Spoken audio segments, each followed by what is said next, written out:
राजू और दीपू दो दोस्त थे और एक साथ ही पढ़ते थे। कॉलेज की परीक्षा पास आ रही थी, इसलिए वो जोरों शोरों से पढ़ाई कर रहे थे।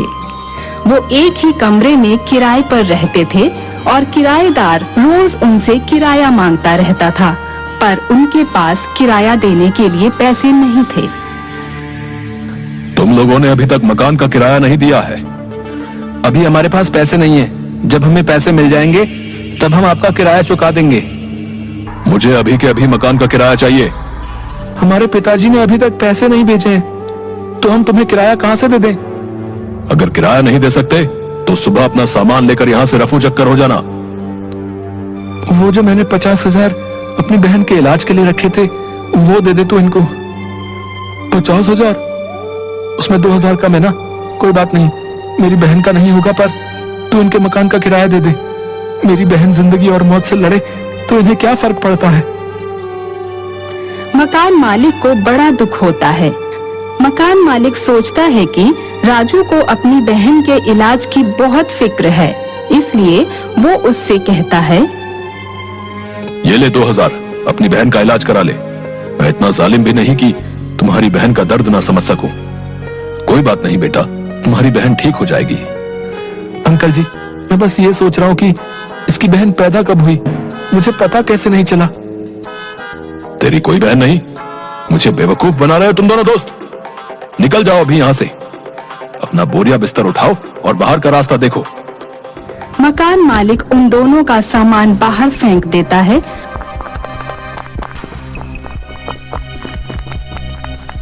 वो दोनों अपना सामान उठाकर भटकते हुए जंगल की ओर चल पड़ते हैं।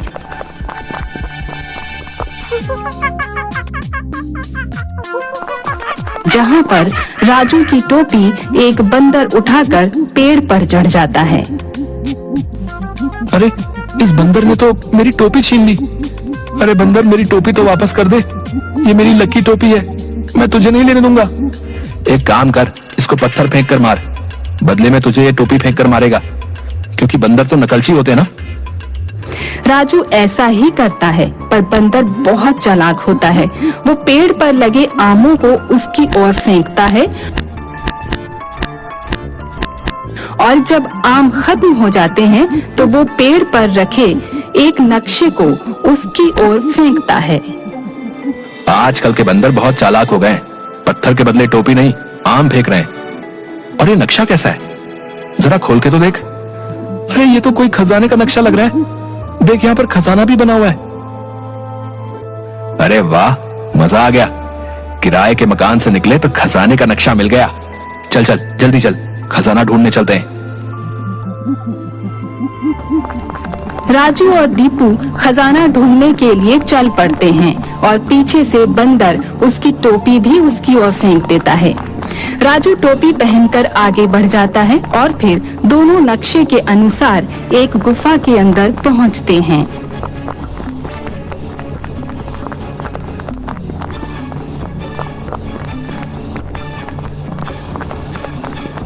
नक्शे में तो यही गुफा लग रही है। अंदर चलकर देखते हैं कि ये रास्ता कहाँ पर जाता है। तुम्हें अगर मेरे अंदर आना है तो उसके लिए एक काम करना होगा। और वो क्या काम है? इस दरवाजे पर जो ताला लगा हुआ है उसकी चाबी जंगल के एक तालाब में है। वहां से तुम्हें वो चाबी लानी होगी और इस ताले में लगानी होगी। और वो कोई मामूली तालाब नहीं है, उसमें बहुत सारे मगरमच्छ रहते हैं जो बहुत ही भूखे हैं। और तुम्हें सूर्योदय से पहले इसी काम को अंजाम देना होगा, नहीं तो तुम उसी तालाब में रह जाओगे और कभी वापस नहीं आओगे। दोनों सोच में पड़ जाते हैं और उस तालाब की ओर चाबी लेने के लिए चल पड़ते हैं।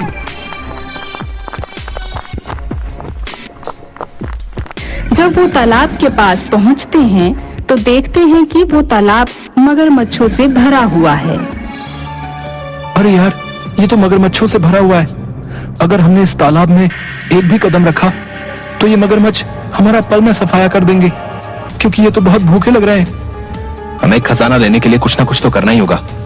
मेरे पास एक उपाय है। हम दोनों तालाब की दोनों तरफ से तालाब में घुसेंगे, जिसकी वजह से एक तालाब में घुसेगा तो सारे मगरमच्छ उसकी तरफ आएंगे और दूसरी तरफ से दूसरा बंदा तालाब के अंदर से चाबी लेकर आ जाएगा। ये काम तो मैं करूंगा क्योंकि मैं तुझसे बड़ा हूं। तू पीछे की तरफ से खजाना लेकर आ जाना। इसमें बड़े और छोटे की क्या बात है, मैं आगे से जाऊंगा, इससे सारे मगरमच्छ मेरी तरफ आएंगे। राजू और दीपू अपनी अपनी जान की बाजी लगाने के लिए तैयार हो जाते हैं।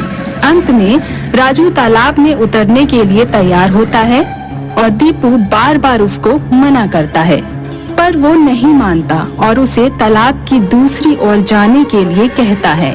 परंतु जैसे ही राजू तालाब में उतरता है तो सारे मगरमच्छ कमल का फूल बन जाते हैं। अरे ये क्या, ये सारे मगरमच्छ कहाँ गए? ये तो सब कमल का फूल बन गए हैं। अरे ये तालाब में से कौन सी देवी प्रकट हो रही है? कुछ समझ में नहीं आ रहा। मगरमच्छ कमल का फूल बन गए और नदी में से देवी प्रकट हो रही है।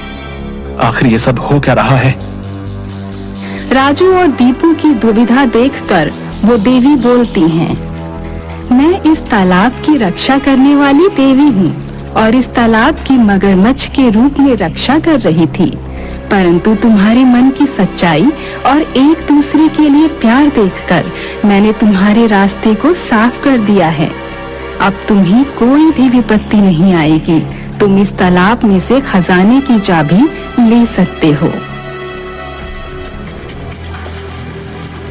राजू और दीपू उस तालाब में कूद पड़ते हैं और अंदर जाकर गुफा की चाबी ले आते हैं।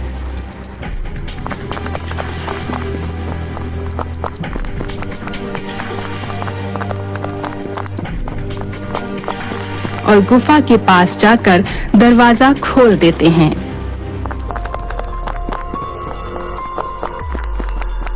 राजू और दीपू जैसे ही गुफा के अंदर जाते हैं तो उसमें से चमगादड़ों का एक झुंड उड़ता हुआ आता है और दीपू को उठा लेता है।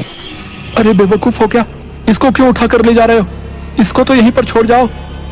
मैं तुम्हारे दोस्तों को छोड़ दूंगी अगर तुम इस छोटी गुफा का दरवाजा खोलने में कामयाब हो गए तो। पर वो खुलेगी कैसे? इसकी चाबी यहीं पर है। राजू चारों तरफ चाबी ढूंढता है पर उसको कोई चाबी नहीं मिलती। थक कर वो एक पुतले पर हाथ रखकर बैठ जाता है, जिसकी वजह से वो पुतला घूम जाता है और छोटी गुफा का दरवाजा खुल जाता है। अरे यहाँ पर थी, मैं तो इसकी चाबी ढूंढ रहा था और इस गुफा को तो इस पुतले ने ही खोल दिया। चमगादड़ उसे ऊपर से ही गिरा देती है और वो अपनी कमर सहलाता हुआ उठता है। थोड़ी दूर चलने पर उसका पैर फिसलता है और वो एक गड्ढे में जाकर गिरते हैं। वो गड्ढा एक रहस्यमयी रास्ते की ओर जा रहा था। दोनों उस ओर चल देते हैं। वहाँ उन्हें एक नदी मिलती है। नक्शे के अनुसार तो हम सही रास्ते पर जा रहे हैं, पर इस नदी को कैसे पार किया जाए? यहाँ पर तो कोई नाव भी नहीं मिलेगी। हमें तैर कर जाना होगा, यही एक रास्ता है, क्योंकि इस नदी को पार किए बिना हम नक्शे के रास्ते को पार नहीं कर सकते। ये देखो, इस नक्शे में भी ऐसा ही लिखा है। राजू और दीपू उस नदी में उतर जाते हैं, पर थोड़ी दूर तैरने के बाद वो एक नदी के अंदर ही एक रास्ते में जाते हैं, जो बड़ा खुफिया रास्ता होता है। हम इधर आ तो गए हैं, पर कहीं ऐसा ना हो कि बाहर लोगों को हमारा पता ही न चले कि हम कहाँ गायब हो गए। यहाँ बहुत ही अजीब अजीब रास्ते हैं। इन अजीबो गरीब रास्तों को पार तो कर लिया जाएगा, परंतु इनसे वापस कैसे आएंगे? अभी जो हमारे लिए जरूरी है वो खजाने की खोज है, इसलिए खजाने की खोज के लिए हमें ये रास्ते तो तय करने ही होंगे। राजू और दीपू आगे बढ़ते जाते हैं। फिर वहाँ उन्हें एक मूर्ति दिखाई देती है।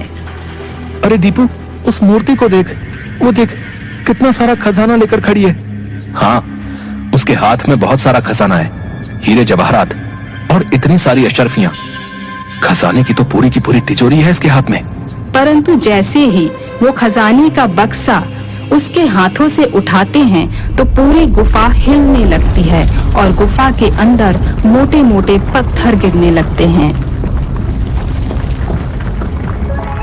दीपू भाग। मुझे लगता है हमने ये खजाना उसके हाथ से उठाया, इसी कारण से पूरी जमीन हिलने लगी है और ऊपर से ये मोटे मोटे पत्थर भी गिर रहे हैं। हाँ राजू, जल्दी भाग। राजू और दीपू जैसे जैसे उस गुफा से बाहर निकल जाते हैं और जैसे ही वो बाहर आते हैं तो पूरी गुफा मिट्टी का ढेर बन जाती है। राजू और दीपू खजाना पाकर बहुत खुश होते हैं। अभी तक हम किराए के मकान पर रहते थे, पर अब हमें अपना मकान लेने से कोई नहीं रोक सकता। कितना बड़ा खजाना हमारे हाथ लगा है। सही कहा तूने, इस खजाने से तो हम बहुत अमीर हो जाएंगे। अब हम किराए के मकान में रहेंगे नहीं, बल्कि किराएदारों को रखेंगे।